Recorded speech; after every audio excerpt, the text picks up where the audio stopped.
Telugu digital media network లో political కేటగిరీలో #1 కేవలం 72 గంటల్లో 1,50,00,000 వ్యూస్ పైగా పాపులర్ టీవీ నెట్వర్క్. నమస్కారం మేడం, మీ పేరు? నమస్తే అండి, నా పేరు దీప్తి అండి, ఎలమంచిల దీప్తి. ఎక్కడి నుంచి వచ్చారమ్మా? నేను ఇక్కడ అగిలిపరండి, పంబుడుముక్కల మండలం. ఈరోజు ఈ ప్రోగ్రామ్కి ఎందుకు వచ్చారమ్మా? ఈ ప్రోగ్రామ్కి ఎందుకు రావడం ఏంటంటే, మా జగనన్న ఇక్కడ వరకు వస్తుంటే మీరు రాకుండా ఎలా ఉంటాం? మా జగనన్న కోసం ఏమైనా చేస్తాం. ఎందుకండి? అంతే. ఇప్పటి వరకు ఇంతమంది సీఎంలను చూసాం, ఇన్ని చూసాం, కానీ ఎవ్వరు కూడా బాల కార్మిక వ్యవస్థ అనేది నిర్మూలించబడింది. చిన్నపిల్లలు ఎవ్వరు కూడా పనిచేసే వాళ్ళే లేరు, మంచిగా చదువుకుంటున్నారు. ఆనంద బాష్పాలు. మా అన్న గురించి చెప్పడం అంటే నాకంతే రక్తం మరిగిపోద్ది. అంతే. అన్నంటే వేరే ఏం మంచి చేశాడండి? అసలు ఏం మంచి చేయలేదు మేడం, ఎవరికి చేయలా. పెన్షన్లు ఏంటి, అదేంటి, ఇళ్ళు ఏంటి. నేను హౌసింగ్ కార్పొరేషన్లో జాబ్ చేస్తాను, అవుట్ సోర్సింగ్లో. ఎంతమందికి ఇళ్ళు కట్టిస్తున్నాము, ఎన్ని చేస్తున్నాము. ఒక సర్వీస్ అని లేదు, ఇవాళ ఏది లేదని చెప్పడానికి లేదు. అన్నిట్లో ఉన్నాడు జగనన్న. అది మరి అసలు ఈ జగన్ వచ్చిన తర్వాత విద్యా వ్యవస్థ దెబ్బతిన్నది. అసలు ప్రభుత్వం అంటే పరిపాలన అసలు బాగాలేదు, ఏపీ మొత్తం నాశనం అయిపోయిందని అంటున్నారు కదండి ప్రతిపక్షాలు. పాపం విద్యా వ్యవస్థ దెబ్బతింది. ఎందుకంటే ప్రైవేట్ స్కూల్ వాళ్ళకి డబ్బులు రావట్లేదు కదా, మరి బాధపడతారు కదా ఎవరైనా. అందుకని వాళ్ళు చేసే ప్రచారాలు ఏముంది, ఎవరి నోటికి వచ్చింది వాడు మాట్లాడుతూ ఉంటాడు. అది కరెక్ట్ కాదు కదా, జనాలకు తెలుసు. ఇవాళ వాళ్ళకు కూడా అన్ని రకాలుగా ఆలోచించే శక్తిని ఇచ్చాడు భగవంతుడు. దాన్ని బట్టి ఆలోచించి ఎవరు ఉన్నప్పుడు బాగుంది, మన లైఫ్ ఎవరు ఉన్నప్పుడు ఎలా ఉంది, ఇప్పుడు ఎలా ఉంది ఆలోచించి దాన్ని బట్టి చేసుకుంటే అందరికీ బాగుంటుంది. ఈ సంక్షేమ పథకాలు అయితే ఏంటి, ఇవన్నీ అసలు ఎలా ఉన్నాయి మేడం? ఇవన్నీ అందరికీ అందుతున్నాయి అంటారా, పేదవాళ్ళందరికీ? ఏంటి ఇక్కడ అందకపోవటానికంటూ ఇక్కడ ఏం జన్మభూమి కమిటీలు లాంటివి ఏమీ లేవండి, ఎవరు అడ్డుపడేవాళ్ళు లేరు. ఇప్పుడు జగన్ గారు ఏ మీటింగ్లో చెప్పినా ఒకటే చెప్తున్నారు, ఏంటంటే ఎవరికైతే దానికి ఎలిజిబుల్ అవుతారు చూసి దాన్ని బట్టి అందరికీ అందుతున్నాయి అనే చెప్తున్నారు. ఎలిజిబిలిటీ లేనాళ్ళు ఇప్పుడు పెట్టుకుని మాకు అది రాలేదు అని చెప్పడం కరెక్ట్ కాదు కదా. ఎలిజిబిలిటీ ఉన్న వాళ్ళ వరకు మ్యాక్సిమం అందరికీ అందుతున్నాయి. అది ఎవరు వచ్చి మాకు ఇది రాలేదు అని కంప్లైంట్లు చేసేవాళ్ళు నిజంగా మనం ఆన్లైన్లో చెక్ చేస్తే వాళ్ళకి ఏదో ప్రాబ్లం ఉంటుంది. సరే మేడం, మీరు జాబ్ చేశానంటున్నారు ఒక ఎంప్లాయీగా. అసలు మరి రాబోయే తరాలకి చదువు ఇవన్నీ చదువుకుంటున్నారు కానీ ఉద్యోగాలు లేవు, ఐటీ కంపెనీలు రాలేదు, అభివృద్ధి లేదని అంటున్నారు కదా, దానికి ఏం చెప్తారు మీరు? మేడం ఇవాళ ఎలా ఉందంటే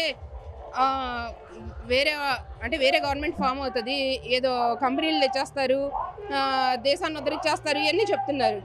ఈ పార్టీ ఆ పార్టీ అని నేనే వ్యతిరేకించట్లా, కానీ అంత ముందు కూడా ఉన్నాయి కదా ఈ పార్టీలు. ఎన్ని కంపెనీలు తెచ్చారు, ఎంతమందిని బాగు చేశారు.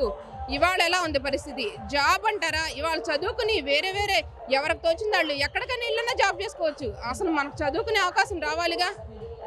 అది ఎక్కడికైనా వెళ్ళి బతకొచ్చు. ఇవాళ చదివిన వాళ్ళందరూ ఇక్కడే ఉండి చదువుతున్నారా? ఇక్కడ చదివిన వాళ్ళందరూ ఇక్కడే ఉండి ఉద్యోగాలు చేస్తున్నారా? ఫారిన్ కంట్రీస్ వెళ్ళట్లేదా? వేరే రాష్ట్రాల్లో జాబ్ చేసుకోవట్లేదా? ఇక్కడే చదవాలి, ఇక్కడే జాబ్ చేయాలని ఏం లేదు. చదువుకుంటే ముందు ఎక్కడైనా బతకొచ్చు. మరి గవర్నమెంట్ స్కూల్స్ ఎలా ఉన్నాయి మేడం అసలు జగన్ గారు వచ్చిన తర్వాత? మేడం గవర్నమెంట్ స్కూల్స్ అంటే ఇప్పుడు చూస్తున్నాం, అంతకుముందు స్కూల్స్ కూడా మూతేసేసే టైం వచ్చింది. ఏంటంటే ఎవరు ఉండట్లేదు, 10 మంది కూడా స్టూడెంట్స్ లేరు అన్నారు. ఈరోజు చూడండి, ఎక్కడ చూసినా చాలా ప్రోగ్రెస్ ఉండటం, మంచి టీచర్స్ని అపాయింట్ చేసుకోవడం, చేయటం. అసలు దీని గురించి నెగిటివ్గా అనేవాళ్ళు అక్కడికి వెళ్ళి ఉండి చూస్తే తెలుస్తుంది. అంతే. పిల్లలకి 8th క్లాస్ పిల్లలకి ట్యాబ్లు అనేవి ఇస్తున్నారు మేడం, అవి పిల్లలు మిస్యూజ్ చేసుకుంటున్నారు. అసలు ఎందుకు 8th క్లాస్ పిల్లలకి ట్యాబ్లు ఇవ్వడం అని చెప్పేసి అంటున్నారు కదా? నాకేం తెలియదు మేడం, తెలియదు. అదే. సరే మేడం, అంతేకాకుండా ఒక వస్తువుని మంచిగానే వాడచ్చు, చెడుగానే వాడచ్చు. అది మంచిగా వాడుకోమని చెప్పి ప్రభుత్వం వాళ్ళకి ఇస్తుంది. అదే వాళ్ళు చెడుగా యూజ్ చేసుకున్నారు అనుకోండి మేడం, అది జగనన్న తప్పు కాదు కదా. ఎవరైనా మంచి చేయాలనే చూస్తారు. అది సరే మేడం, కానీ మరి ఈసారి జగన్ వస్తే ఏపీ ప్రజలు వలస వెళ్ళిపోయే పరిస్థితి ఉందని చంద్రబాబు నాయుడు గారు అంటున్నారు కదా, మరో శ్రీలంక అయిపోయింది అంటున్నారు. అదేలే మేడం, అంతకుముందు మరి చంద్రబాబు నాయుడు గారు వచ్చినప్పుడు మొత్తం మన రాష్ట్రాన్ని ఏంటి మేడం, అది సింగపూర్ చేస్తా అన్నారు కదా. మరి ఏది మేడం, సింగపూర్ చేయలేదుగా. అది అంతా నిజమో, వలస వెళ్ళిపోతారు అన్నది కూడా అంతే నిజం. అది నిజం అనుకోండి, ఇది కూడా నిజం అవుతుంది. అది నిజం కాలేదు కదా, ఇది కూడా నిజం కాదు. అంతే, సింపుల్. హైదరాబాద్ డెవలప్ చేసింది చంద్రబాబు నాయుడు గారే, మరి అలాంటి డెవలప్మెంట్ ఇక్కడ కూడా కావాలంటే బాబు గారే రావాలంటున్నారు, దానికి ఏం చెప్తారు మీరు? చాలే మేడం, అంటే జగన్ వారి వల్ల డెవలప్ అవ్వదు ఏపీ అంటున్నారు మేడం. డెవలప్మెంట్ అంటే ఇవాళ ఒకటే మేడం, ప్రతి ఇల్లు డెవలప్ అయితే ఒక ఊరు డెవలప్ అవుతుంది, ఒక ఊరు డెవలప్ అయితే ఒక మండలం నుంచి కాన్స్టిట్యున్సీ నుంచి జిల్లా. అంతేగాని అభివృద్ధి అంటే ఏంటి మేడం?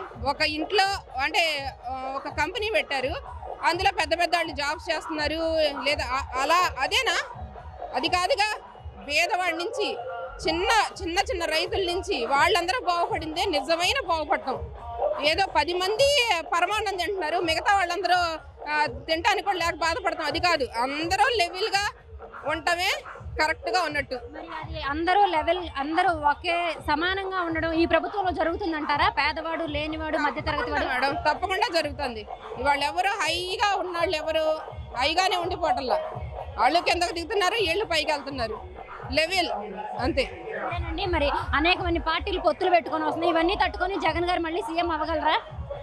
తప్పకుండా జగనే మేడం నెక్స్ట్ సీఎం, మా జగనన్నే.